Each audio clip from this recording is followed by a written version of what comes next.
I don't know how I got married and had kids, really. Hey, we're going to have these taps? Yeah, those taps look great. 3 weeks later, what about these taps? But what about those taps? I thought we'd done with taps.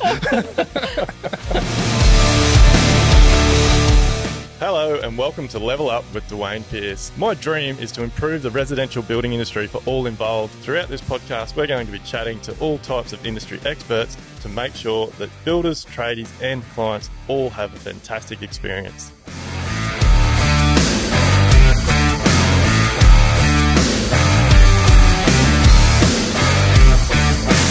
G'day everyone and welcome back to another episode of Level Up. This one is going to be a struggle to get through without pissing ourselves laughing, I think. But I am here with actually a couple of clients of mine, Scott and Caroline. Thanks for coming along. No worries. I've been hanging out for this one because I think not only I know you're going to provide some really good information for, I actually think builders, designers and homeowners or people that are thinking about building, but I just think you guys are going to be hilarious because we have some pretty good laughs on site. So I met Scott and Caroline, I think it's probably getting close to 2 years. It could even be longer than that. A little bit longer. Yeah. And I'm really looking forward throughout these podcasts to getting more clients on because obviously the reason we do these podcasts is to help everybody in the industry. Builders run better businesses, but like also really help clients have a better experience. And I know, Caroline, you were pretty nervous about this whole sort of thing. And Caroline's actually explained it to me that she would rather go through childbirth than deal with building. Multiple times over. Which, like, I guess, when people hear that, they're going to go, "Holy shit! Like, is it that bad?" But do you want to Can you talk us through, like, I guess, where you were at and your thoughts when you were like starting the building process? Yeah. So I suppose we were super intimidated and didn't know even where to start. Like when we moved in, we were like, the house is okay, but bathroom needs redoing. And like it took us 11 years to get to this point. And it was a matter of, the roof being in horrible condition and the floor tiles coming up in the bathroom. And like that's what prompted the kind of impetus to get moving. So you thought you were going to renovate when you moved in, and it took you 11 years. 11 years. Yeah. I think, kids got in the way and, we just didn't know where to start. We were like, do we knock down? Do we rebuild? Do we renovate what we've got? Like how do you make that decision? And we went round and round in circles on that in terms of, do we renovate? Do we just sell it and buy something that's already done? Do we knock it down and rebuild a whole new house? Yeah. And we just couldn't get to any sort of conclusion. I think eventually what steered us one way was that after living there for so long, we realised we actually just like the suburb and we like where we live and we're close to everything that we need. So you're in a good spot, close to schools, hospitality, right. Shops, city, all those types of things. So, I guess one thing I want to try and get out of this for everyone, obviously, we go out of our way to do what we do and constantly improve and give people a good experience. But I can't build with everyone, and not all people are going to want to build with me because it's got a lot to do with personality as well. I think we have a lot in common, which I think is very important in the whole process. But one thing I guess I want to tell people that are watching this, I want you to be very open and honest. And I know leading up to. Because I think you guys sort of got to know us and started following us on social media before you made contact with us.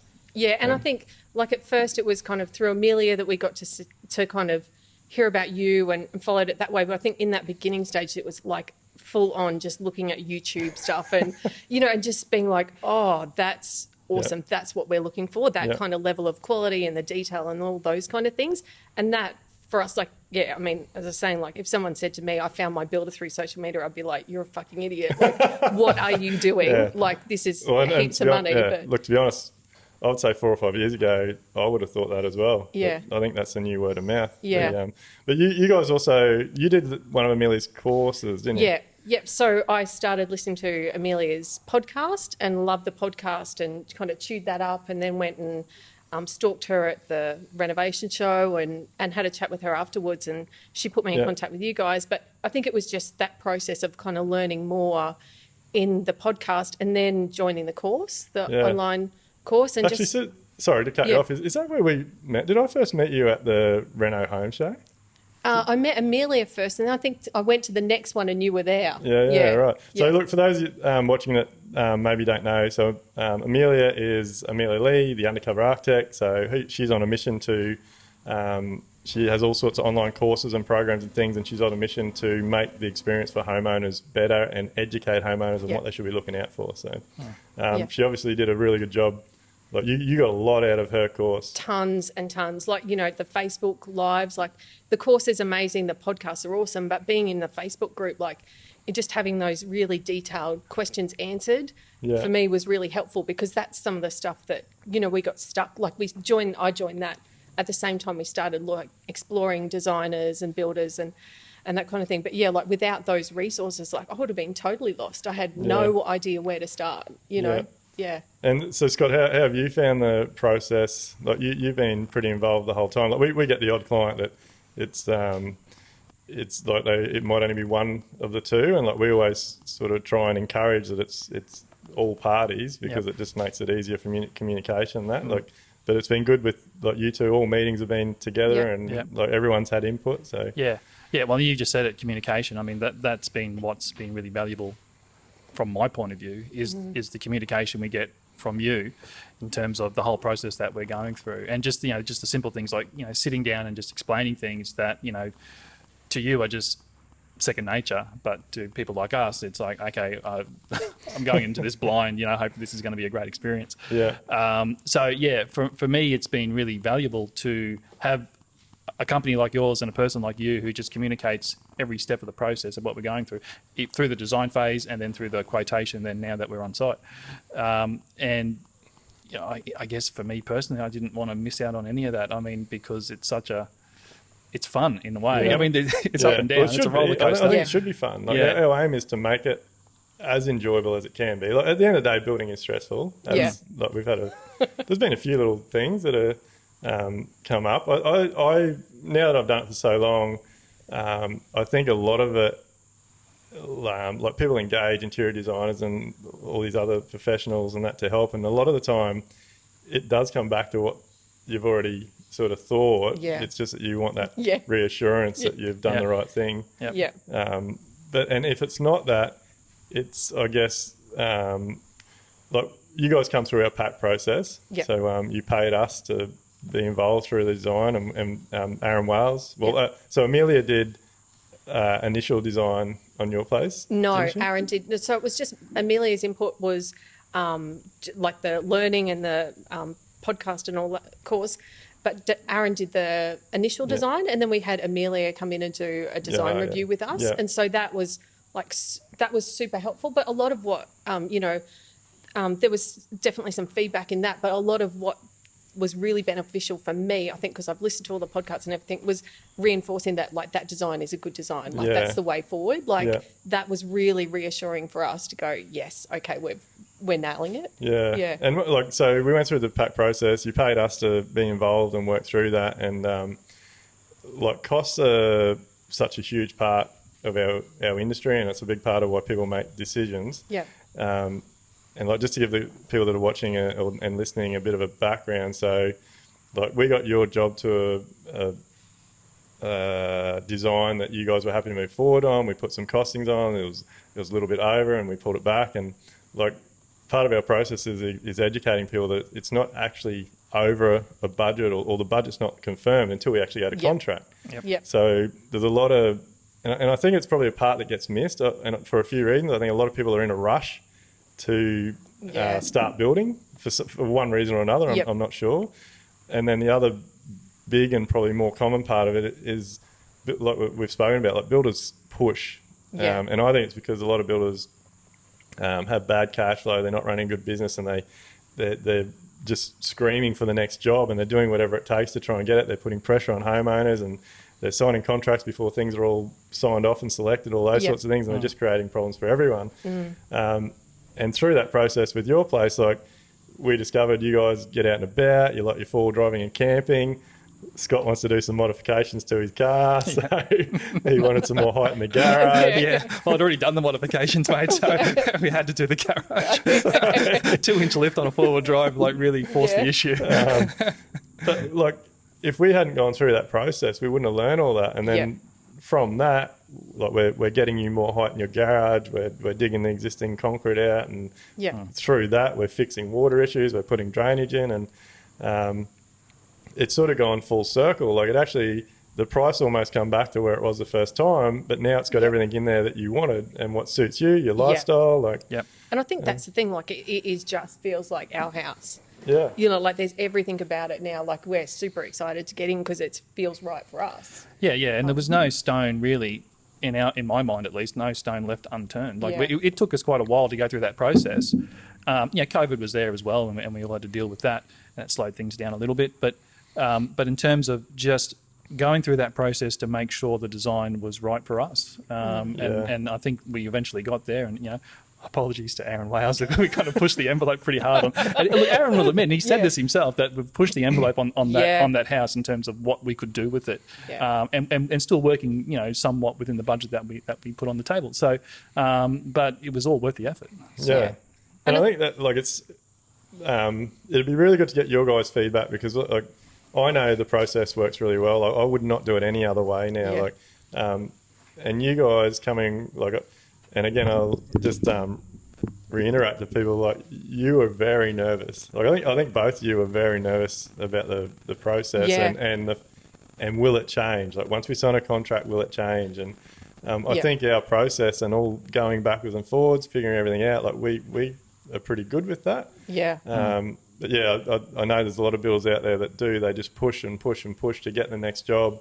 And then throughout the job, there's constant variations and changes and bits and pieces, and it's just a nightmare for everybody. And I think, like, for us, like, going through that PAC process, like, you can rest assured that, like, you know, you're coming in on budget and you can test all those things out. And I think it's two things. One is, you know, like, making sure the design works and the contract's the right price and all those other things, but it's building that relationship as well. Like, you get to know someone, you're knowing whether they're returning your phone calls, like, you get a sense, like, that gut feel for, is this our person or not? And I think it's such a good investment to kind of put that money on the table at the start and go, okay, like, you know, for so many different reasons. Because, you know, if you hear the stories about the people that have got the design, goes to the builder, can't be built for that price, they're back to square one. Like, if we had have got there, we would have just thrown our hands up in the air and gone, we can't do this, let's move out and find something else. So I had a colleague I used to work with who had an 8-month argument with an architect over the design because all 3 quotes were over budget. And obviously the architect was not involved in the process at all, other than, here's your design, go get your quotes. All the quotes were over significantly, and he lost his mind and said, what does this not work? Like, and then went back to the architect and said, I want you to fix it all on budget, but I'm not paying you. And then they had this argument, you know. But I mean, if they had been part of if everyone had been part of the process, that would never have happened. It's hard to understand as the client how it's ever worked any other way. Like, I can't get my head around how it could possibly work any other way. Seriously, back, and I know this still happens regularly because we still get asked to be involved with it, and we can't, like, a lot of them we don't even respond to, but for 10 years or 8 to 10 years, like, I would say every second job we did, we wouldn't even meet the client until the day we signed the contract. Oh, I can't get my head around that. It's crazy. Yeah. I wouldn't be comfortable with that. No. Like, you know, it's just, Well, I just look back now and go, like, like, why wouldn't I have issues? Like, why wouldn't the client have issues? It's just a recipe for disaster. Because it's such a huge amount of money. How have you not tested it first? It's like the best investment is paying a portion to test that out and make sure it's going to work. And and it's testing it, but it's also the process works. You know, you do get to have, you know, your builder at the table with the designer. So you're going, like, is this going to work? Like, how does that, can you build that right? Is that going to work? What other options are there? And ultimately it's probably, in our case, and then thinking about that colleague I was talking about earlier, it's actually more efficient and it makes good economic sense. Like, if you think about how if you weren't involved in the process and if we were just talking to Aaron, doing our thing over there, and then we had to turn around and go and talk to you, well, that's just a waste of time if you're not sitting there in the room during the process. It's just less efficient. And then if we hadn't gone through any of that, and then we turn up and we just start working with you, that we've been through the design process and we sign a contract with you and we start building, and you haven't had any of that background, and then we run into those problems that you're sort of starting to identify. Well, and ultimately, if we start doing variation after variation, well, that's actually costing us more money and time as opposed to what we would have paid for the PAC process. So, well, the perfect example of that with your job, like just as we were starting, or as we were finalising Scott and Caroline's project, there was a huge issue with roof trusses. Yep. And so with the old process, we would have signed a contract, we would have started building, and then I would have come straight back to you and said, hey, we can't get roof trusses. Here's a massive variation, or your job's going to stand, nothing's going to happen for 3 months. Whereas, I was able to give you guys input as a team. We made the decision to have a hand-pitched roof, which has been a fantastic outcome. And to be honest, it's actually ended up more economical than what it would have been on your project to use trusses. So without having that collaboration with everyone, you can't make those decisions. No. And I think for us too, it takes, when you've got two professionals talking to each other, and we're still in the loop, but we're not having to go back and forth between people. That takes a lot of stress out of things too. Yeah, all the soil testing, the engineers, the certifier, all the approvals. It's all done. It's all ahead of starting. So and another little thing that's come up right at the end, the energy efficiency guy wanted solar put on because of the glazing and all those types of things. So again, we were able to sort of make some quick decisions and resolve all that and go to contract with everyone knowing what's happening. So it's for me, it's a no-brainer. But I think there's probably another part there that scares people, with us anyway. I believe the fee that we charge to do that PAC process is saved easy threefold, even more. But you probably should charge a bit more for it.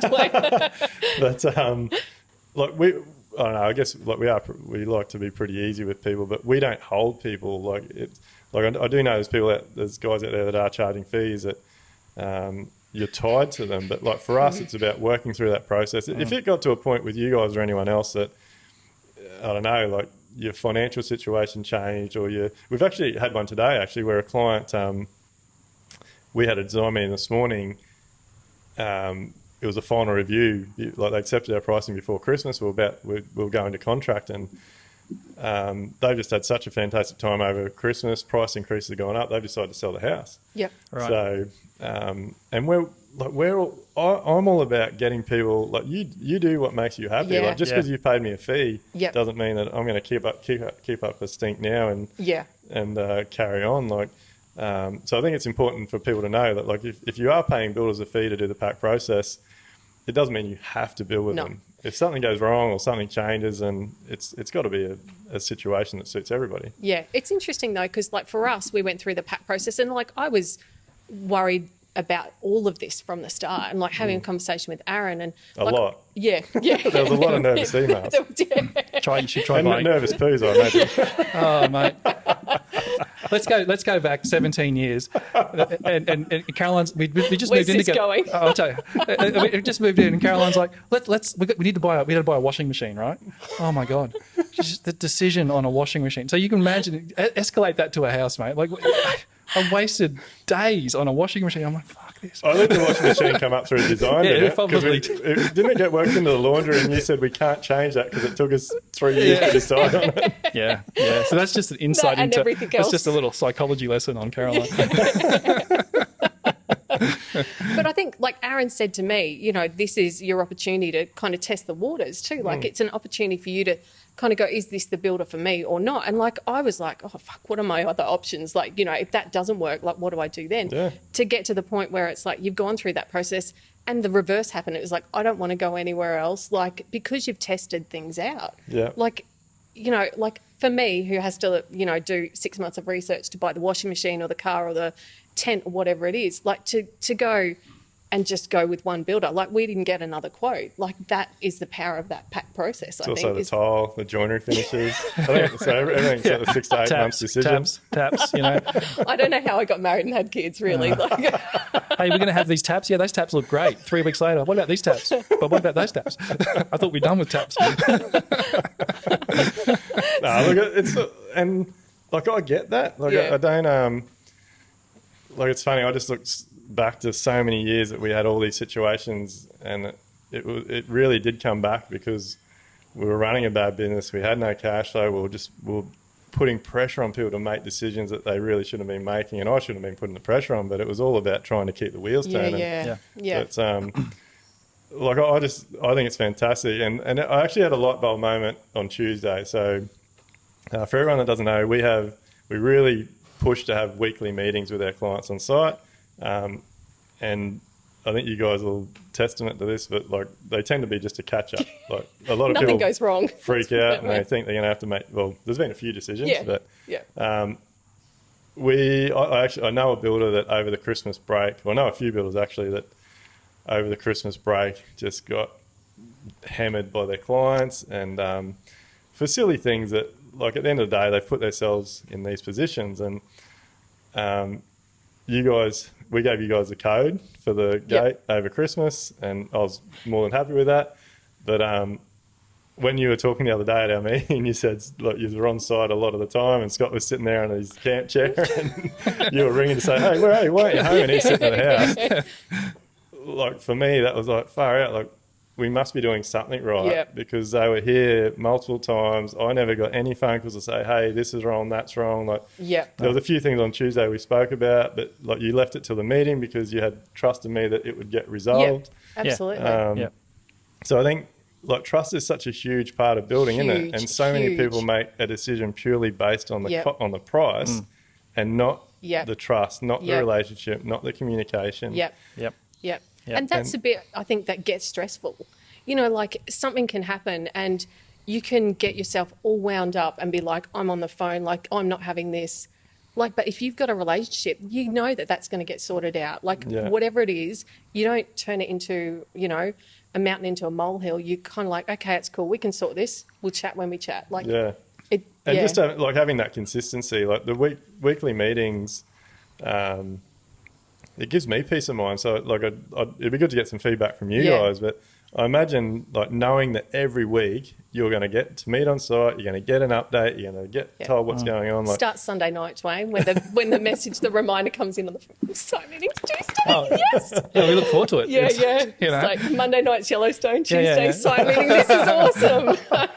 It's 1883 now. 1883. I like that. I started that over the break. It's very good. I think I'm up to episode 4. You know, we do have to, like, I did have to restrain Scott. Like, I was like, we're not in the holidays anymore. You can't go and look at the tiles. Like, I know you're excited and I know you've got the code, but you just can't do that. No, and I didn't. I've been very restrained now that everyone's back on site and doing their thing, and that's fine. And I'll wait for the site meetings every week. But I look forward to the site meetings because it's a good chance to catch up. It's a good chance to talk through everything. But, you know, being completely selfish, I just want to see where things are at because I'm excited about the progress. It's not about checking on people. It's because we're excited, isn't it? Like, that's. I think that's the difference. Because I've had friends who have said to me, "Oh, you got to keep an eye on them," and I'm like, I haven't had that experience, to be honest. Like, I haven't. I'm being perfectly honest. I haven't had to get on the phone and go, "What's this and what's that and what's going on?" Like, and that's sort of the feedback I've had from other people who've been through this process.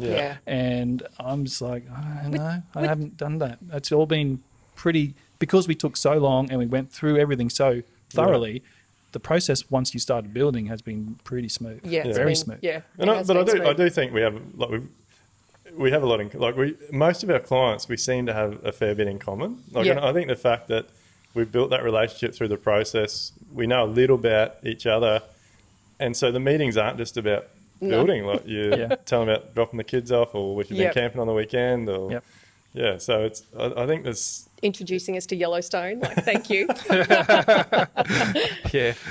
We can talk about other things, and it just makes. Does it take the stress away? Totally. Totally. Absolutely. Absolutely. It totally changes it. And it's about, you know, you've got this bucket of money that you get to spend, and you kind of, you know, making a choice to put it somewhere where you go, actually, it's not a project home, it's not some stranger, it's somewhere that you go, yes, that's that's aligning with my values. Like, it's such a powerful thing. Yeah. Well, it's that. And you talked about trust and, you know, there's been, and you're right, at the beginning of the process, I guess, in terms of building, there were a few decisions to make, well, more decisions to make now, and that we're further into it. And, you know, there was a couple of times where, you know, we're moving that wall on the built-in cupboard and, you know, do we put it out here? Do we put it in? And then, you know, you were giving your opinion and, you know, and by that point in time, you know, we built the trust and the relationship and, you know, so you give your opinion. I'm like, well, that makes perfect sense. Like, you know, I'm going to trust you because this is what you do day in, day out. And you give your opinion and I'll be like, you know what, that just makes perfect sense. I'm not second guessing because I'm thinking, well, you know, what's in it for you or why are you doing it that way or is it easier for you or are you saving money at the back between end? me and Aaron, like there's always it is one thing that I like. So there is times when just the three of us is caught up, especially even during the build. But and I think this is really important for other builders out there that may be having problems or want to run a better or produce a better product. Like on those weekly meetings where there has been those couple of things that have come up, and I've made a suggestion, I will always check with Aaron. Yep. Like even when we move that road wall. Because he's a designer. And like I look back to jobs I did in the past where I would make those decisions and then now that I do the PAC process, I'm involved through the design. Like design excites me now and I know more about it and there's always a reason why they do something. And like from that decision, I found out that he'd done that because bringing that wall out, that extra 400 blocked the view down the hallway. And so then the next week we had the conversation about that and then you guys could make a decision with all the information on the table and that's part of the. And I remember you talking about that now when we're on site, and that's part of the information that I didn't have, you know, in terms of the reason why Aaron had done that. And then when you mentioned it, I was like, oh, that makes perfect sense. I mean, and actually from a design point of view, that's really great. So yeah, just that little back and forth like that was really valuable. And that's a bit that I think without the PAC process you'd miss.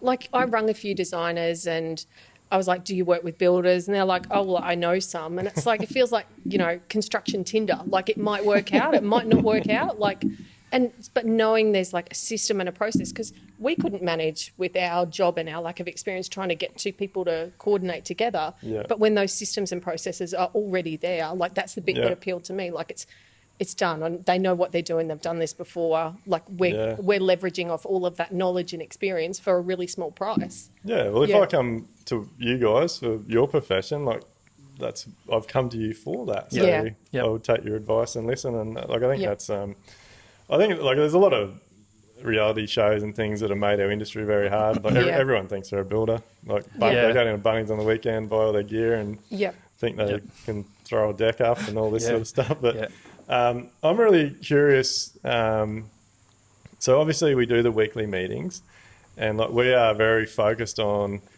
making sure that they're within our working hours. Because again, in the past, I would be on my way to kids' sport and a client would want to meet and I'd go, oh shit, sorry kids, I've got to go. Like how you guys don't seem to have an issue. We have our meetings at 7 o'clock in the morning. Like how does that fit in with your lifestyle, your work, your kids? I think for us it was really easy because like we could organise childcare. Like we've got a set arrangement with my mum who looks after the kids. So like for us it's not like you're trying to struggle. It's before work. Like everything's all organised. We know it's committed, locked in. It's a pain in the ass. I wake up at 4:30 every morning. I've got to wait 2.5 hours. I was like, Jesus Christ. Well, we can make it 5.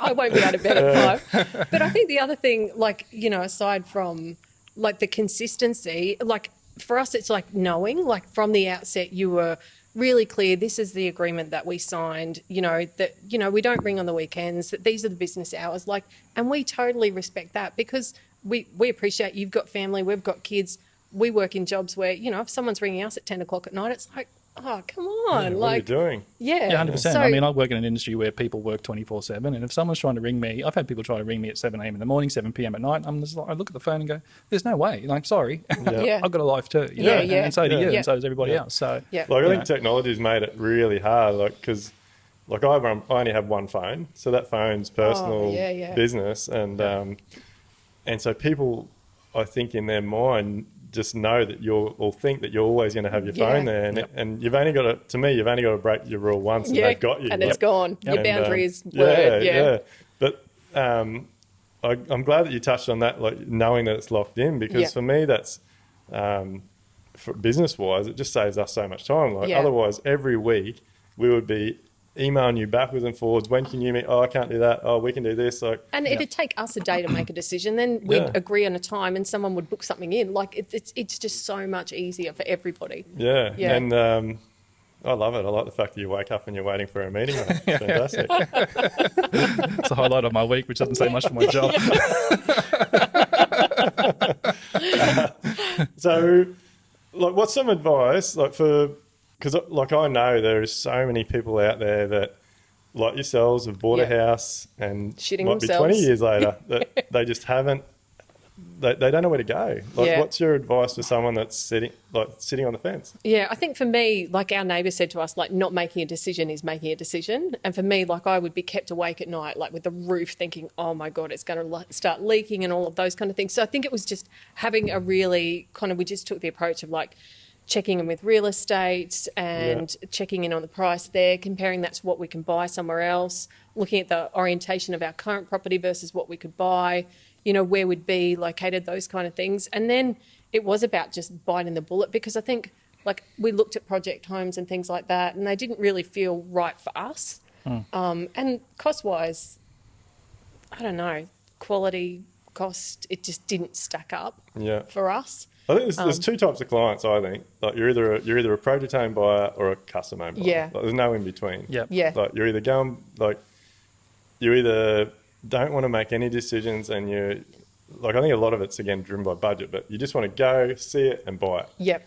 Or you want to be able to make your own decisions, make it your own. Like I don't believe a project home's your home. Yeah. Like it's just a box with windows and you throw your pillows in it and fluff it up. And they all kind of look the same when you boil it down. Yeah, you can drive around the street and see 20 houses all the same. But all like you guys, you loved where you lived, you loved the house, you loved the yard, you love your neighbours, and now you've added to that and it's already a home. Yeah, absolutely. And it's interesting because for me, I also was worried about like resale and all those kind of things, and Aaron did an amazing job with the design that, we can lift it, someone could come in and lift it, like it's future-proofed in that regard. Like that design, other people wouldn't pick it. You wouldn't also find it in a project home, but it works for us. But the thing that got me over the line was Aaron said, you only need one person to buy your house, and that for me was like, oh, epiphany, like, oh, of course. Like, and there is going to be people like us that want the storage underneath, that want, a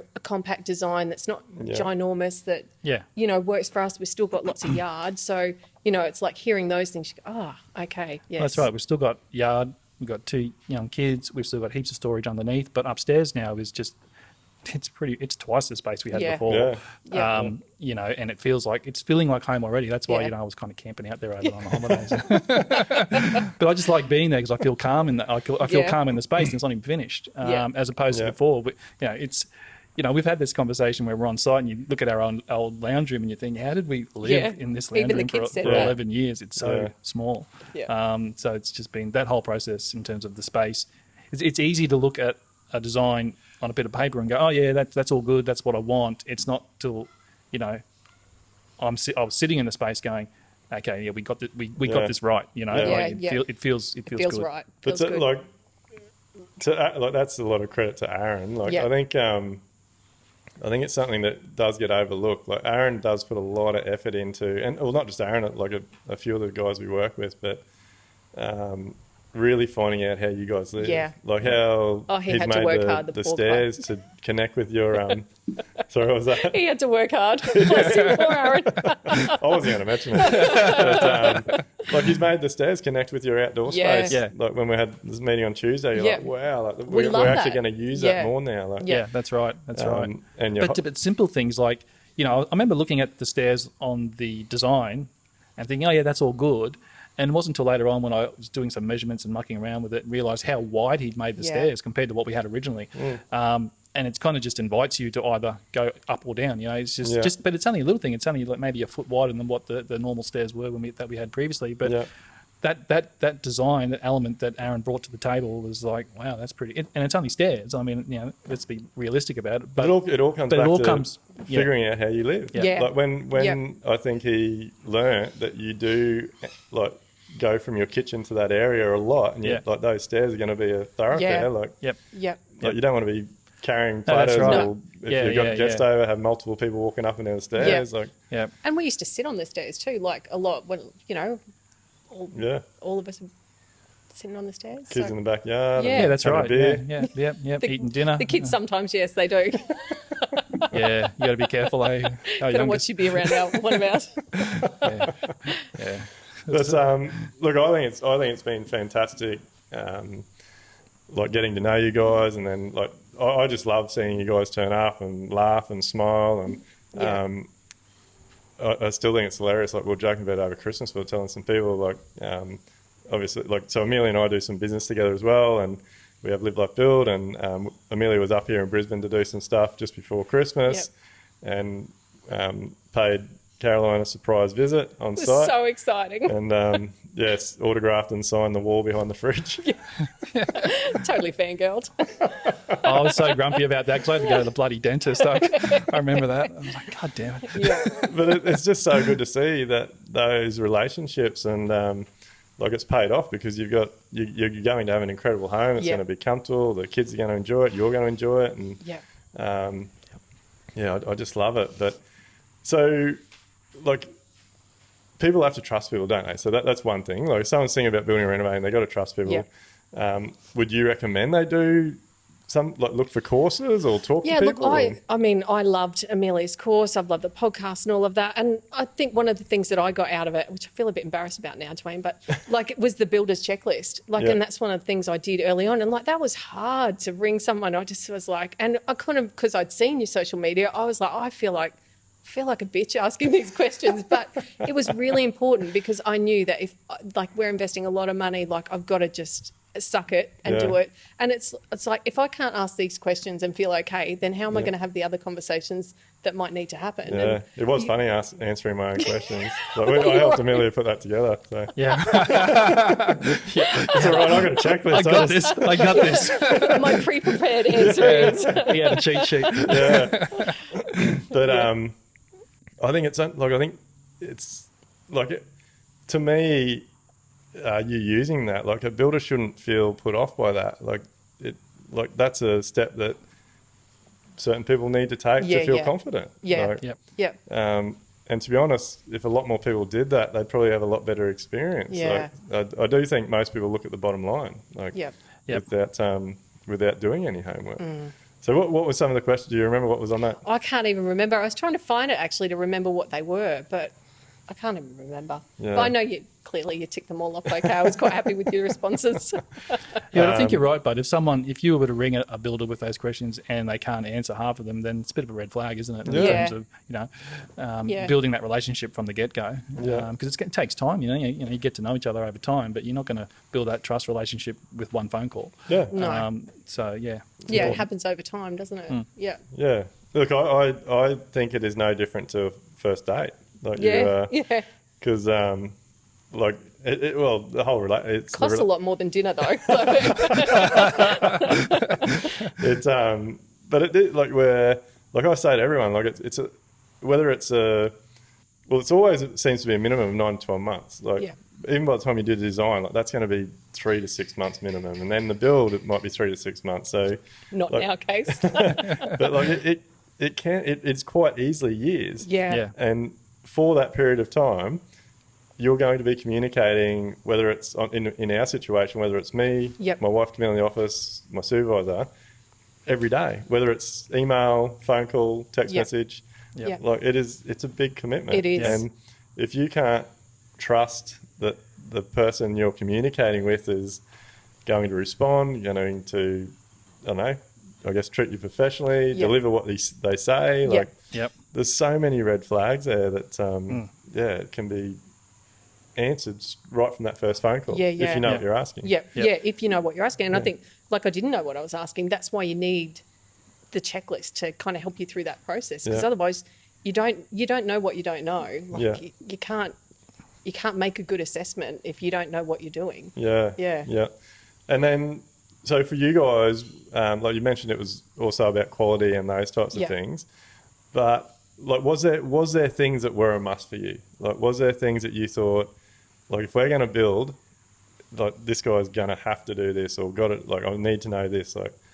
I think it was, for me, it was like there needs to be experience there, and there just needs to be attention to detail, because like that, Yeah. those kind of things would be the things that I'd feel resentful if it was kind of a half-assed job. And I think for me, Yeah. I just wanted to not have to, like, I wanted it to be a good experience. I didn't Yeah. want to have to keep having conversations about, well, is that meant to be like that or not? You know, Yeah. like, I mean, we're, I suppose, a little bit different in that, like, we chose not to even have a project manager.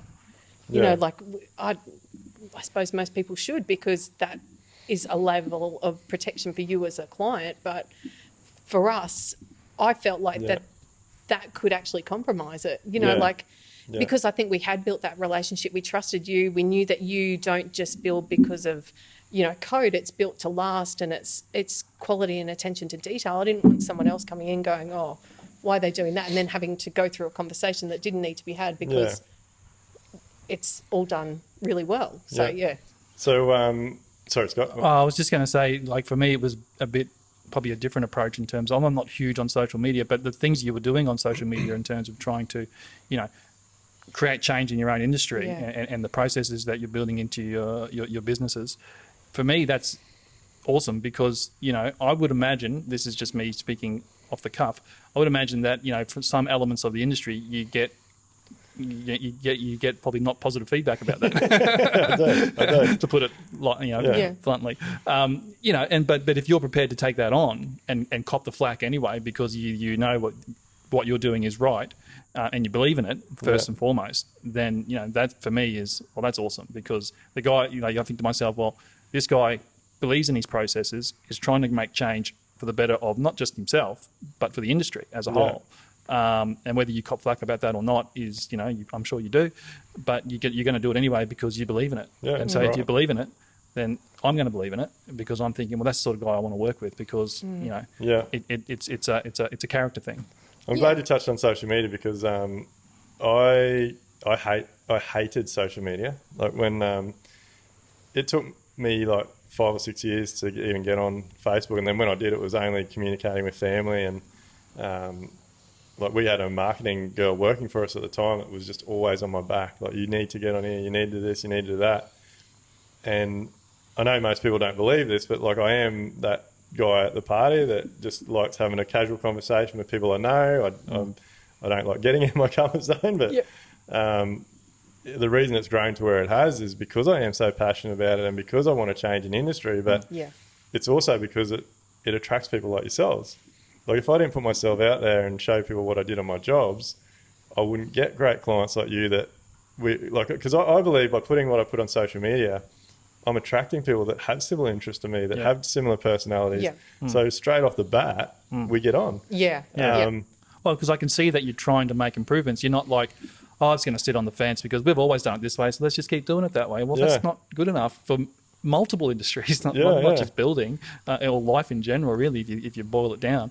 So, you know, if you're out there trying to always continually improve yourself and improve your business and improve your processes, well, you know, ultimately you're going to end up with a good product, aren't you? So you know, that's what drew me in. And I think for me it was the honesty as well. Like, you're really transparent in your posts. And I think for me, like, that's, you know, you kind of, you're not trying to hide anything. Like, and that's really important to us, that, you know, someone's honest. Like, and I'm glad, I want to have this conversation, because like, without my other business, Live Like Bill, like, and I know it's hard because it was me, but I really want to encourage builders and tradies to put themselves out there. And like, the how I got around it and started, like, I just thought no one's watching. Like, I just held my phone, it was just me. And like, some of them might have took me 50 takes, but it's paid off ridiculously, because we attract people, like-minded people, we have great relationships, and like we said at the beginning, it's so much more than cost. Like, I don't do, like, there's definitely jobs that we do that like, when it's getting close to contract, like, I'm quite happy to work a few things in or whatever, because I would rather have that great relationship, know that's going to be a smooth process, because in the long run, it saves me so much time and money and grief, and like, you guys get a good job, and it'll be interesting to see how you guys go, because our dream was because we had such hard times, and it didn't matter where I went, barbecue, pub, whatever. As soon as someone knew that I was a builder, I would just get smashed with horror stories. Or, builders are pricks, builders are this, they rip you off, they own too much. There was just, we built the builder, it was a shit. And so one of my first drivers was, I want to get to a point where my clients enjoy the process so much that they want to do it again. Yeah, it's interesting, isn't it? Are you going to do it again? Well, I'd love to. I've got to allow 11 years. But absolutely. No, I don't think it wouldn't be 11 years, but it's hard because part of me goes, I actually really love the house that we built. How would we could certainly do something different. I'd love to do it again. It would be a totally different experience though. A pool house. Might be a pool in the pool house in the backyard. Maybe, you never know. Who knows? Or Scott's new house. I thought I was moving downstairs. That's what I keep getting told. So I want to keep coming back to advice for clients, because I think I really think you guys can offer so much value, just because it did take you a long time, and I knew straight off the bat. I think you guys even mentioned when we first met that it had been a long process. I think you warned me that decisions were going to take a long time. Yep. So I was prepared for it, but you didn't realise how long, did you? But I guess that's another thing. It's at the end of the day, it's your home, it's your decision.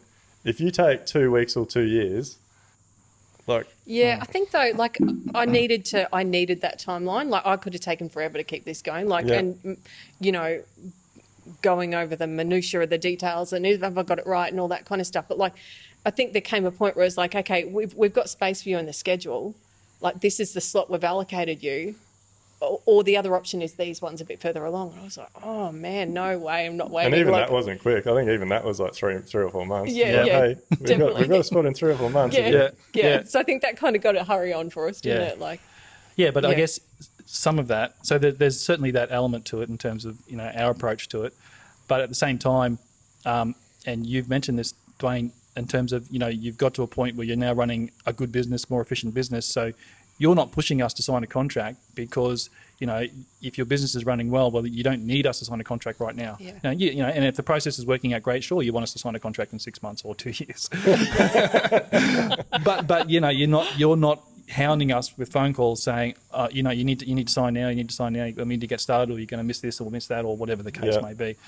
Because, clearly, you've set yourself up running a business well, and that actually, as clients, that gives us the headspace and the room to really think about what we're going to do, and we're not feeling pressured or rushed at all. I don't think we felt, towards the end, because even I was like... Yeah, but I think that wasn't pressure from Duayne or Aaron. That was... There was no us pressure. Going, actually, we need to make this happen.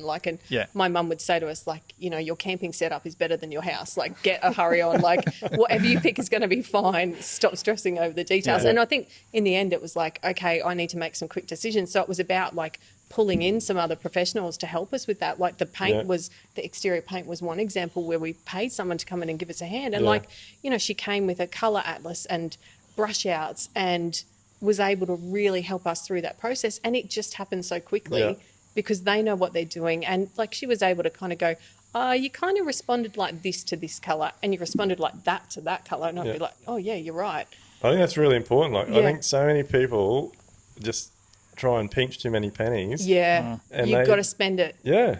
There is some things that you have to spend money on. And if you feel or you're not in a comfortable position to make a decision, you've got to get help. Yeah. And I mean, that moved on really quick. And in the end, I got her back to help with joinery and and it wasn't so much picking from scratch. It was just sitting through that process of going, okay, this is option 1, this is option 2, this is option 3. They're all fine, whichever one, which one do you feel okay with? And, and you finally get something over the line. But it was, you do need those people. It was more just to bounce stuff off because I spent hours, maybe weeks or possibly even months if you added the days up, going to up tiles and, different polytech and, going over stuff and re-listening to podcasts, hours and hours Like, and Yeah. some of it, I could have just paid professionals to do it. It wouldn't have been as fun, but Yeah, it but would have been quicker. in a way, but I think through your own process, you had worked out what you Yeah. liked and didn't like. So you Yeah. had this concept in your mind. You just couldn't get that last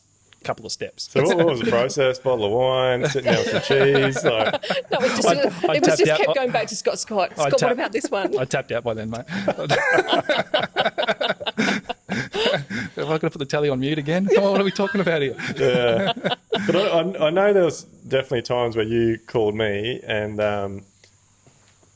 like it took you a bit to get to the question because I could feel that you felt it was a silly question. Yeah. And like that, like I think our big thing is like no question is a silly question, Yeah. but I can understand how you feel like that. And again, that's just how I've improved. Like again, back in the day, a client would have rung me and I would have been thinking, what the fuck are they ringing me this for? Like that's just a simple question. Yeah, like, Yeah. But like now being where I'm at, and I think it's very important for other builders, we do it every day. Yeah. So we get it, we know it. Yeah. Like you guys haven't. So No.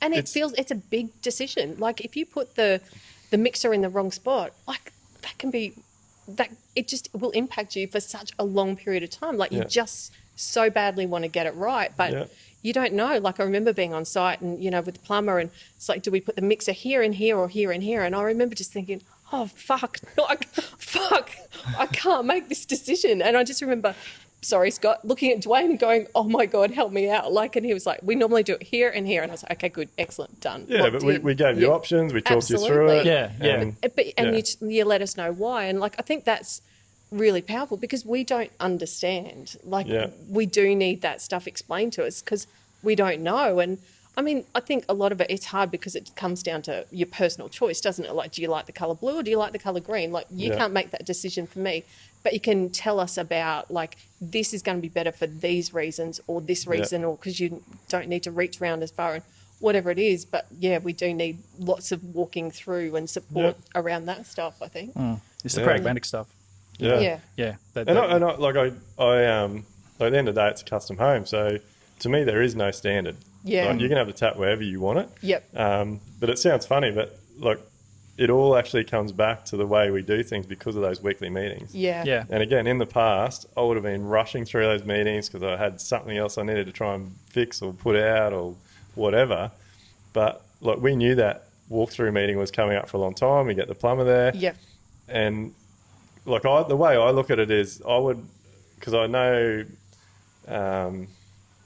if I was to buy, I don't know, a new car or something and someone didn't mention an option or something to me and a mate bought and they hadn't, like I'd be pretty pissed. So like to me as a builder, it's my job, or myself and my supervisor, to say to you guys, like, look, this is where we put it a lot of the time, but you do have the option to do this, like this might suit you, like how to, because I think we had conversations about in the main bathroom how your girls use your bath.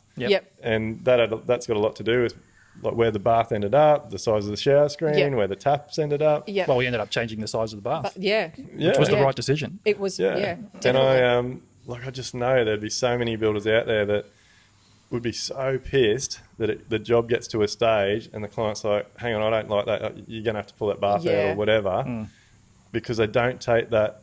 Like that, I don't know, what was that, a half-hour conversation or something? And then you thought about it for the week and the next week when you come back, like, and we come up with some options, like we could get a slightly wider bath, we'll alleviate these issues, so I feel like for people that are sitting on the fence, like it is, again, it all comes back to like you got to have that relationship, you've got to find someone you can trust, you've got to find someone that's not pushing you to sign things just because they need the next job to pay their bills. And I think the other thing is like you build it, like there's so much, like you set the standard that happens on site as well. Like, you know, as a client, like when we were on site, it just was really obvious. I was like, oh man, like you get it, but you don't get it until you're standing on site. Like talking to the electrician and the plumber and like hearing the electrician say, oh, I don't think I can let that PowerPoint, which is wasn't going to be touched. Like I can't leave that there looking like that. I have to match it up to the others. So like the standard that is set by you impacts so much of what happens. So, you know, if people aren't doing their research on what kind of builder they're getting,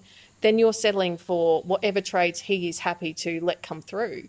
I've actually never thought of that, but you are. If the builder's running a shit show, then he's probably using shitty trades and dodgy suppliers. That's exactly what we've noticed, and we've spoken about this at home in terms of we've noticed that your, I guess they're subcontractors, your plumbers, your electricians, you set the standard, and they're working to that standard because they know what you expect in terms of the quality of the homes that you want to produce. Yeah. And we've just noticed in our conversations and what we've seen on site around how those tradies are working, and they're all working to that level. That's like this is the level that is expected, and that's what we're working to. And so for we're us, the very finish lucky. is awesome. We have an incredible team, and look, I always do say team because it's not me. And you would know, you've seen it now. Like, it is far more than just me. Like supervisors, our own employees, our contractors. Like it's a big effort. But I just, and to me, it's more like putting that half hour in with you to talk you through those, and like, so we've done it with everything. Like, we do it with electrical, we do it with plumbing. Like, when we started framing that pitched roof, we talked to you about the pitched roof, and then there was a lot of discussions about positions of chandeliers or hanging lights because they're affected by bulkheads and things. So like scheduling in that weekly meeting, knowing that you've got that hour or two to talk through things, having the job scheduled so we know what's coming up, so we can have those conversations with you. And we've got the heads up beforehand too. Like, we knew that plumbing was coming. We knew that electrical was coming. And you'd say, these are the kind of things you need to start thinking about. So you're not coming onto site blind going, oh, geez, like, there's a lot of decisions to make. Like, you kind of know, okay, you know that you need to think about where you're going to hang your TV and all those kind of things. That's what I was going to say before. It's like those conversations we had about, you were saying, well, think about where you're going to hang your artwork. And I was like, oh, wow, that's genius. Well, because it's like, well, otherwise I'm going to be putting holes in the wall and missing. You get one of those stud finders, they never work. Not for me anyway. But it was just such a simple concept. And then we'd say, oh yeah, we put like art here and art there. And then, the boys would go and put the cork up. And then, it's foolproof or fail-proof for me. So later on. But it's a simple conversation that just needs to be had. Well, you're not getting that from your display home builders or those. They're not going to that level of detail at all. So I know two of the questions on that checklist that Amelia gives for builders. Like, one is, do your jobs have schedules? Okay, which I think is a good one to have. And the other one is about your contractors and suppliers. And I think it's been a long time since I helped to put that together, but I actually think the question is to ask for some contact details so that you can talk to them. Yeah, and I think it was about ringing them and making sure that, like, our invoices paid on time, like, what do they like to deal with? And I mean, I didn't do any of that. I rung QBCC, I think it was. Is that who you ring? From memory? And, like, did some of those things, but... Yeah, it's funny you say that because so many... I would think that's the first thing people do when they're looking for a builder, but so many people don't do an online search. Yeah. Like, I just think that's crazy. And it's so easy. You just pick up the phone. Yeah, like just check a license. Like, yeah. Kind of pivotal. Who's this person who they say they are? Well, it happens. People sign contracts with guys that aren't even a builder. Well, and I think Amelia talks in a podcast about, like, the phoenixes that, they open and close and open and close. And you think, man, like, So, like, we're almost at the end. Like, we're only not that far off, really. Like, maybe really close. 6 to 8 weeks, I think. We're probably away from being finished. We'll have to keep coming around for coffee. Yeah. But, like, is there anything you guys would change? Like, even though you've had a good experience, like, is there anything? And look, be open, be honest. I'm ready for it. I wouldn't have taken as long. Yeah. Like, I mean, if I look back to the designs that Aaron presented to us, like, different options, concept designs, like, he had a concept design that looked like it was awesome. And it just had so many different things. But at that point, we were like, that's out of our budget.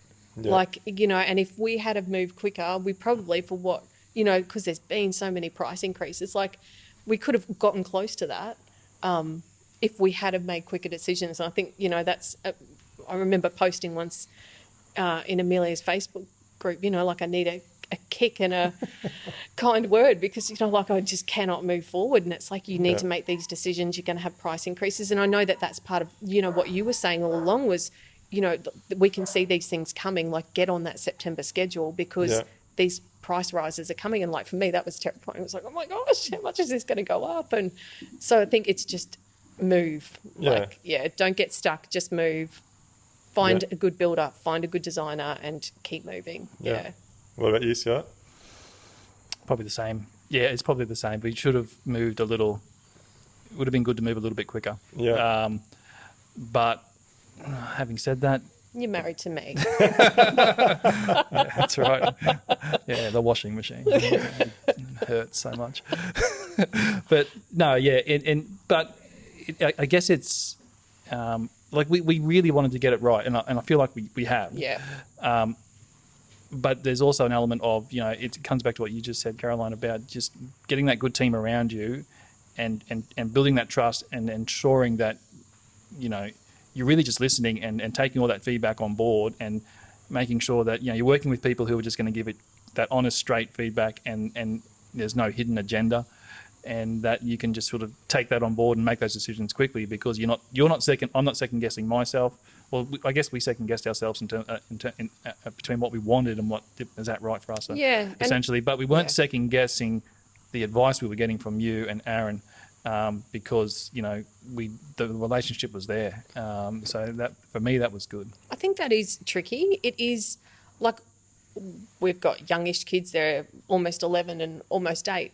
Like, we don't know, like, what does a family with teenagers need? Like, so some of that was where we got stuck too. It's like, what do we need? Like, and that's where diving in the podcast and the Facebook group was helpful. But, like, sometimes that's the bit where I got stuck, because I don't know what we need. Like, and I struggled to visualise how things would be. Like, I could see the lines on the page, but, like, I couldn't actually, I found it really hard to visualise what it'd be like. And, like, even with our master bedroom, like, for the last, I don't know, long time that we lived in the house. 11 years. Yeah. We'd actually moved our bed and put the kids in our master bedroom and moved our bed to one of the kids' beds that's now our master bedroom, just to see how it felt. Like, so I had to really do lots of weird things like that. Scott's cheering now. No more furniture moving. That's right. You're almost got there. to move it back in. But you're already talking about a new bedroom suite. And I'm like, that would be easier for you. Anyway. So do you, like you just touched on that, well, both of you, about the relationship that Aaron and I have made things easier. Heaps easier. Because I do, like obviously Amelia and I are really hammering our PAC process, and like we really want that to become the new norm. Yeah. And there is still that, I guess, gap in the industry where builders, architects, designers feel like they're stepping on each other's toes, and like, there's plenty of people wanting to do it, but I don't know, they struggle with it. So it's really good to hear you say that relationship that Aaron and I had actually helped you guys. And look, we've definitely tried our process with architects that it just we've pulled out, because it just gets to a point where nothing I say or do is getting listened to, and I may as well not be there. So. Which I find really interesting, isn't it? That appears to me to be people's ego. Yeah. Well, I think a lot of it is ego, but there is definitely a divide between lots of professionals in our industry, and like that's it. It's even in the way that we're licensed. Like builders are still licensed through the same licensing associations that license all of our tradies, and yet we have to take full responsibility for them. Whereas engineers have their own licensing body and insurances. Architects have their own licensing body and insurances. Like designers have their own. So we're so divided. So I guess it is very hard for homeowners to know what to do when our own industry sort of struggles to tie everything together. So. Yeah.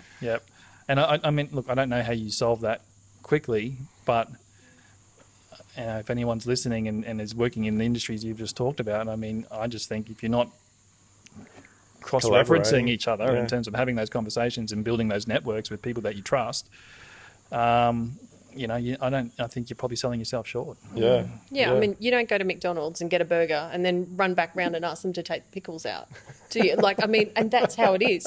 Like, if you're not there at the table, like, you're backward and forward. It just makes no logical sense to work it any other way. And, like, maybe it is about people finding the people that they can work with to get it happening, but like the outcome for us has been really good. And I don't know, how does it work? Like, I know we took a long time, but like, you'd hope that it makes it easier for designers and builders to do. I think that's the point we've got to in our business part. Like we have a long lead time, and every client's at different situation, like finance approvals, working through design. So, but again, it comes back to relationship. Like for us, working with you guys, building that relationship, figuring out the type of people you are, not putting pressure on you, meant that we could, like in our schedule, we were having those conversations. Oh, look, we don't want to put pressure on them. They may be in another couple of months. Like we can start this job. Yeah. So yeah, look, I think it goes both ways. I think I would have hated for you to have felt pressured and jumped in earlier and then had all like on site. Like I don't take this the wrong way, but I know if we had to sign a contract, come to site, and like, hey, we need the tiles in 6 weeks. It would have been a disaster. Like, it would have been a disaster. All it would have been is like a series of delays or me picking something that I wasn't happy with and then being grumpy about it. Like, which is not your fault. That's my fault. But well, it could be in a way. Yeah. But the last thing I would ever want, and I hope that there's other builders out there that feel this way, but like the last thing I would want, and I know Aaron and I talk about this, and so do a couple of architects I work with, but we want you to move into your home and like just enjoy it. Like we don't want you to we don't want any client to ever move into a home and be sitting in the lounge room going, shit, I wish I had it. Like, why is that there? Like, why didn't we do that? Or why did they talk me into that? Like, because to me, I've failed doing my job. The design's failed because it's like so I guess that's probably a bit of advice for builders out there is if you're not doing a process that builds that relationship, like I wouldn't have known what type of people you are. No. That's like right. if I wasn't coming to those design meetings and you were meeting with Aaron, I wouldn't have known that you hummed and hard and took a while. Like I would have only seen the email follow up, and I probably would have been emailing you and saying, hey, we've got a spot, let's get going. Like, but it doesn't make sense. I know we spoke about this. And we touched on this earlier, but it's just, I don't know, it just doesn't make sense to not have everyone at the table. I mean, you're all working on the same project. So why not all sit there at the table and have those conversations throughout the entire process? I mean, it just seems crazy to me that, and ultimately you probably end up, well, you get more jobs right, and you probably end up getting more jobs secured in terms of to contract because you've gone through that process, as opposed to that scenario I was talking about before where, you know, oh, mate, didn't like all the prices were over and the builder, the architect wasn't part of the process in terms of working with the builder, and that whole thing could have fallen over. And how many jobs fall over like that because there's absolutely no communication between all the parties who are actually working on the same project. It just seems crazy to me. It seems like people are working in silos when they shouldn't be. So what's like for you guys? What's more? I think I know the answer, but like, what's more important, trust or price? Trust. And Without a doubt. Communication. Absolutely. Yep. Because I think the level of stress that we could have gone through as opposed to having a good experience. And like, I just remember signing the contract and we were just so pumped to sign the contract. Oh, I can't believe I'm this pumped to sign a contract. Like, you know, and if we hadn't gone through that process, I would have been signing that shitting myself going, oh my God, what am I doing? Like, definitely trust. Do you think, well, the contract still scares me, but like we had a bit of backwards and forwards with the contract. Like it's another thing that I can't believe the industry does. Like, so even like worse back in the day, when the day I met the client was the first time I'd met them, a lot of the time that was the first time I was actually seeing the contract as well, because an architect had put it together. Oh, wow. That's scary. And even the other way, like jobs that we were administering, we would put a contract together, and the first time the client would see it was the time I was going through it to sign it. And so again, I was creating my own problems. How stupid is that? But they didn't ask for it either. Exactly. Like, have they gone and looked at it? Have they had someone review it? And like, I think for us, you know, and the trust is such a huge thing, because like, I know you dealt more with the contract stuff. I left that to you. It would have been another 12 months otherwise. So I kind of left that to you, but like, you had questions to come back with, and like I remember asking you, and you're like, I'm totally happy and comfortable with all of Duayne's responses to the questions. There's no need to change anything. Like, because I had I remember sending an email and probably had 3 or 4 questions on the contract, and not only I think there was an email response from Sharon at one point, but then we sat down with you in our dining room and we went through each point, and you explained well, this works this way, and this is going to work this way, this is going to work this way, and you're right, and you left, and then we were like, okay, I'm happy, let's sign. Let's go. Yeah. That was it. I Yeah. mean, it was that simple. Yeah. Because you took the time just to run through the contract and explain to me what I thought were concerns ultimately weren't. Yeah. Yeah. So Yeah. would you give that advice to people? Like, make sure you're reviewing the contract prior to Absolutely. signing? Absolutely. And get someone else, get your lawyer to look at it, because that's the bit that's going to protect you.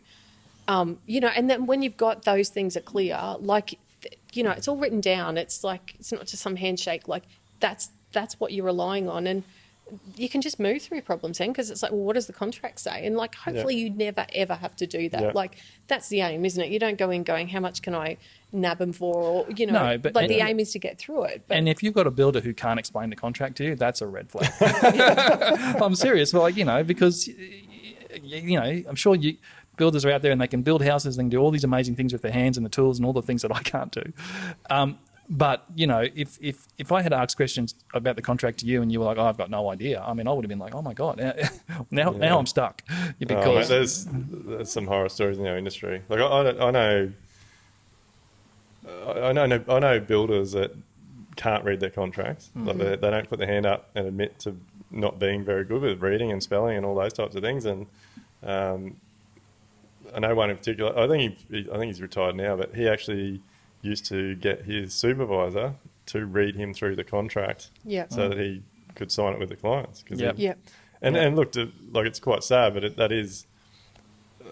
happens a lot in our industry. Like, a lot of our industry is like, I put my hand up, I own it. Like, I dropped out of school.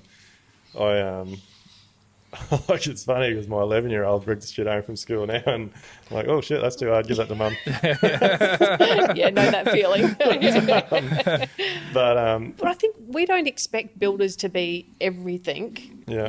But we can appreciate how many hats you have to wear. But Yeah. like, if you're good at your job and you are building really good quality stuff, you need to have all those other things. But I don't know. I think you, as clients, have to be realistic too. Like, we need to go and get things checked for ourselves. Like, can't just rely on your builder. That's awesome advice. Tell you everything. Like, yeah.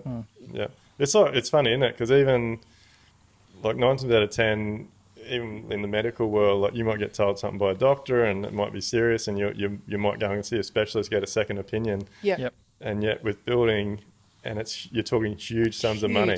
Many people will sign a contract without doing any homework, without having the trust or built the relationship, and then wonder why they have a shit experience. But, you're just talking about, but you've obviously taken the time to understand that contract, to sit down and understand it and ensure that you know how it's going to work for you and your business. And I for learned us. the hard way, mate. I get that.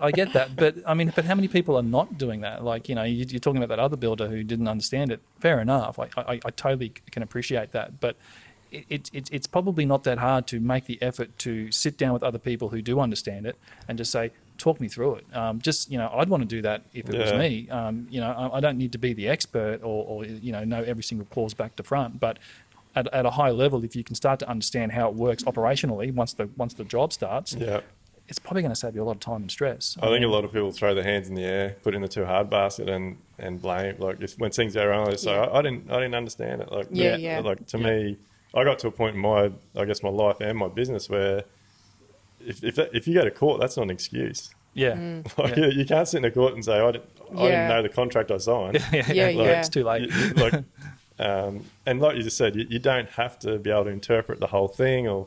And I think, that's a bit of advice for builders. Like, it took me 3 times of getting screwed quite hard because I didn't do my contracts properly, to put my hand up and own it and read it myself. And there was definitely things in there that I just did not understand. So I paid and went and sat with a lawyer and got them to explain it to me. That's what I was getting at. That exact point. You've paid the money to sit down with the lawyer to explain it to you. I mean, that's money well spent. So look, I could chat to you guys all day because I think you're just giving people incredible advice. We could do part 2 to this one, but I can't wait for you guys to move in. I'm stoked to see you guys move in. It's been a pleasure to work with you, and see you smile and happy and all that sort of thing. And hopefully the relationship, like I'm really hoping we can go camping at some point, and I'd really like to see you with a few drinks in you. You don't want to see that. Because like, you're hilarious without it, and like you've told me some stories, so it'd be good to be involved. But, camping, 4-wheel driving, mate. Let's do that. That'd be awesome. Yep. But look, I think you've given some awesome advice today. I think you're going to save people a lot of headaches, and I definitely think if there's people out there sitting on the fence, they're probably a step closer hearing like the truth. I think, do it, but you just got to put the work in. Yeah. No, well, look, thanks very much for coming on, and it's been a pleasure. Thank you.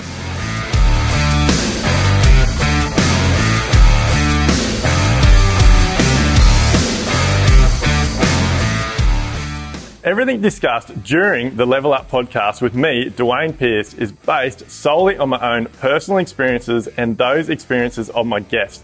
The information, opinions and recommendations presented in this podcast are for general information only, and any reliance on the information provided in this podcast is done at your own risk.